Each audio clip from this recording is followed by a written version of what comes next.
Okay guys, Spider-Man No Way Home is out and I think it's time to rank all 9 movies. This is the first time I've ever ranked the Spider-Man movies, so looking forward to this. Anyway, let's do this.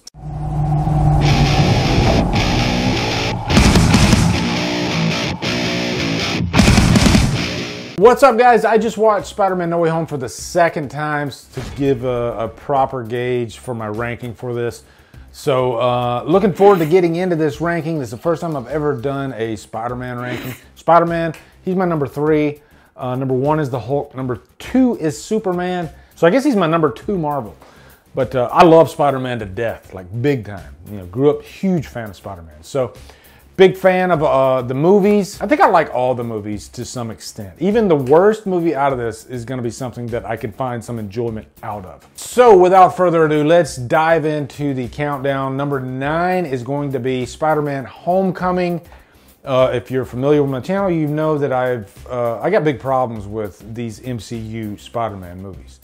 Homecoming is my least favorite of the movies. I just think they missed the mark of the Spider-Man movies, and I can blame it on that MCU formula and how they let the jokes get in the way of everything. And honestly, I don't think you see Spider-Man that much, and when you do see him, he's not really doing what you would normally see in a Spider-Man movie. In this movie, he's like running across rooftops and stuff like that. It's like they're trying to be more of a John Hughes movie, which on paper, that sounds like an awesome idea for a teenage Peter Parker, but for some reason, it just doesn't translate. And I've given this movie quite a few watches, and I don't like it. Like, I think I like it even less every time I watch it. Number 8 is going to be Amazing Spider-Man with Andrew Garfield. And I love Andrew Garfield as Spider-Man. As far as the character goes, I think he might be my favorite, just, you know, visually. He's just got that lanky physique that we like in a Spider-Man. But this movie felt like way too dark. They were trying to reboot the series like way too quickly after the downfall, you know, with SpiderMan III. And that was pretty much the world's opinion of the movie, okay? I actually liked the movie. We'll get to that. But yeah, there was supposed to be a Spider-Man 4. They ended up doing a reboot. I think the cinematography is great in this movie. It almost feels like a David Fincher type movie. But I didn't think Lizard was an interesting villain at all. The suit is kind of weird because it looks almost like rubber, which is very strange. And it doesn't have those bright Spider-Man colors, and I think you need that in a Spider-Man movie. And I don't think Andrew Garfield quite found his footing as Peter Parker. And I think him and the character Gwen, played by Emma Stone, they do have like an awkward chemistry with each other. It just doesn't land. So yeah, I think the movie overall is kind of a mess. There's some fun moments for sure in it. And I don't think Andrew Garfield is really the big problem with the movie, if I'm being honest. Even though, like I said, there are some awkward moments between. I guess it just comes down to chemistry. And the chemistry between him and Emma Stone in that movie didn't feel right, even though they dated in real life. It's one of my least watched Spider-Man movies for sure. Number 7, Far From Home. There's some good stuff in this movie. I think the last act is awesome, actually. The big showdown between Spider-Man and Mysterio. I mean, one of the most visually striking scenes of the franchise, too. I like the music in that scene. You know, how he's going around and dismantling the drones. But everything up to that point, I found myself not really caring that much. And again, this is one of those problems that I have with MCU movies, leaning way too heavily on comedy and just trying to get that quick joke instead of actually focusing on the plot at hand. Even like the chaperones, you know, Martin Starr and JB Smoove, I don't know, they just kind of felt out of place. And I think they're trying so hard to make these characters funnier than they actually are, and it just gets in the way. And I think it gets in the way of Tom Holland's talent, because Tom Holland is a very talented actor and he's a great Spider-Man. But he just gets inserted into this, let's face it, it's kind of a loose script. I don't like a lot of the characters. Like his friends in these first 2 MCU movies, didn't care for him at all. Like even in the first movie, I found Ned pretty annoying, and that carries over into this. I ended up enjoying Ned quite a bit more in the latest movie, and we'll get to that. But also, like, I don't think there is a great score in any of these MCU Spider-Man movies either. There's nothing memorable at all. For a character like Spider-Man, you definitely want to have a punchy score, you know, like Danny Elfman's score. And just to be fair, I think Amazing Spider-Man at least the first one, the score is guilty of this too. The second one, we'll get to the second one. Okay, number 6 is going to be the very first Spider-Man from 2002. I really got caught up in the hype of this movie when it first came out. It was an exciting time. You know, this was the first time that Spider-Man had been on the big screen, and it is really cinematic. Just watching him swing through the skyscrapers of New York was just so damn exciting. Unfortunately, I think this movie, through time, hasn't aged as well.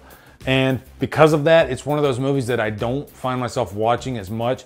You do have some great character tension between Peter Parker and Green Goblin, Norman Osborn. I still love the characters that are set up really in all 3 movies, you know? That's one of the things that Sam Raimi did so well with those first 3 movies, is that character thread that's through all 3 of them. There's some great drama there, and it all starts with the first movie, so I can't take that away from it.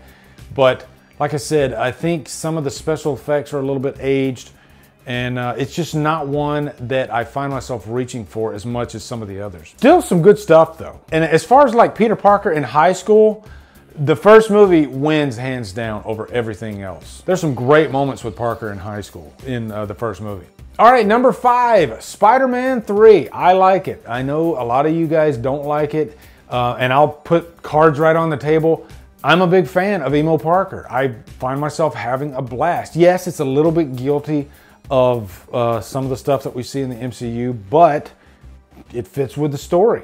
You know, it's humor that actually is a result of what's going on story-wise. You know, he has gotten the symbiote, the dark side has come out, and that's how he's acting. You know, he's Emo Parker. Love the black costume stuff. There's some great action in this movie. The visual effects with Sandman are awesome. I wasn't the biggest fan of Bryce Dallas Howard as Gwen. I don't know, something about her just didn't really jive with me. So this movie definitely has its problems. One of the biggest things that people complain about is having too many villains. Didn't really bother me, because you had to finish Harry's story as New Goblin. And then Sandman, like I said, as far as like a sympathetic villain, I think he was a great fit in the movie. You know, his relationship with his daughter, so you felt for the guy. And then I'm a huge Venom fan. They could have done better with Venom, but if I'm comparing Venom in that movie to the current Venom, not a fan of the current Venom at all. He's not scary or mysterious to me. He's more of like a joke.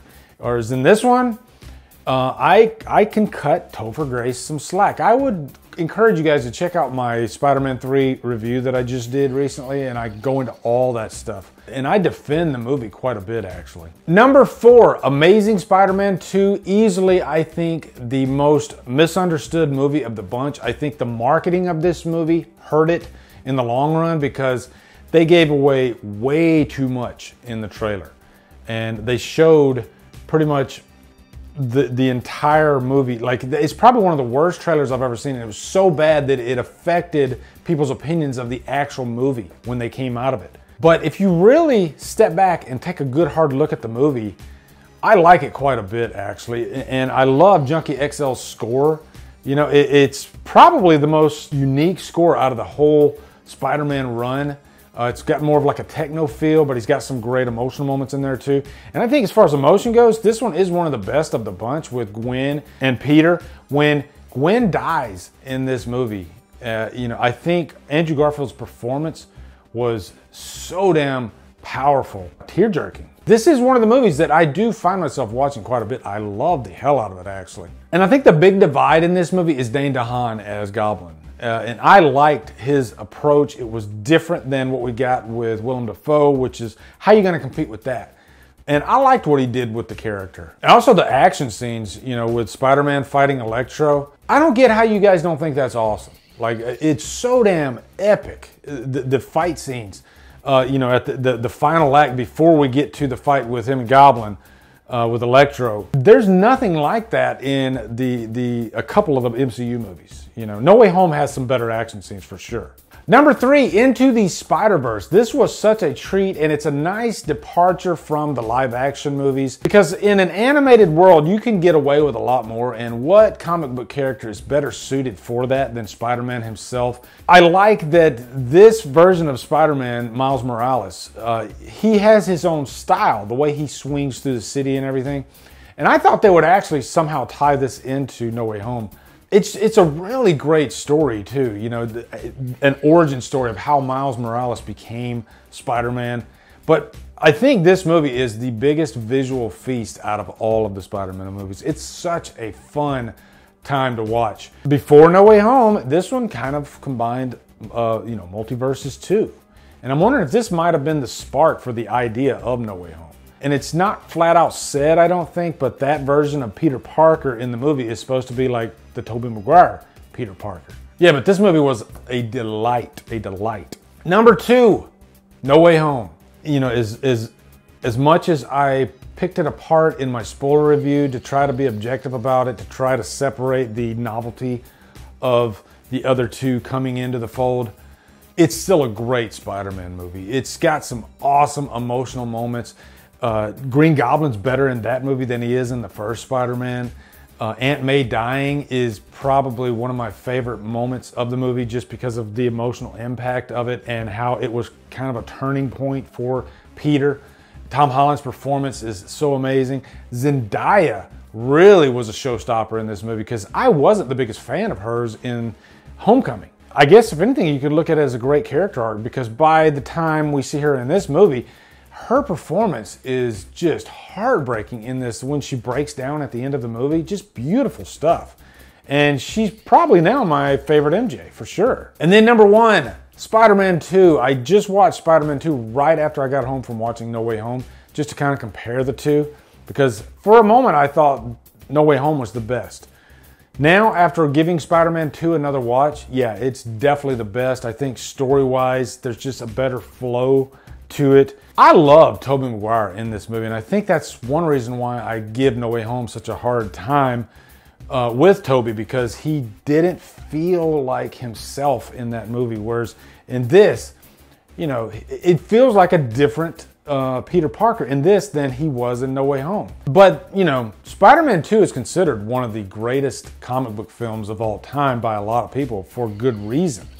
You know, the whole arc of him giving up his power, giving up Spider-Man to try to live a simpler life and, you know, be with MJ. And then eventually he realizes he can't do that. He has no choice in the matter. So he has to come back and be Spider-Man. There's some great thematic moments in this movie, you know, about self-discovery and figuring out what your role is. And sometimes the role that you need to take in life isn't the one that you choose. You know, it chooses you, and that's what this movie's about. And it's wonderfully directed by Sam Raimi. That's one thing I noticed watching it this time, is Sam Raimi's direction is so far ahead of its time, and there will never be another Sam Raimi. And I like how he injected, you know, some Evil Dead in this movie too, which made it fun, especially for me, the horror fan. So there you go, guys. The entire Spider-Man filmography ranked. Let me know your ranking down in the comments. Also, follow me at Drumdums on my socials. Support me on Patreon. Buy me a coffee. And guys, thank you so much for watching. Have a good day. Drumdum out.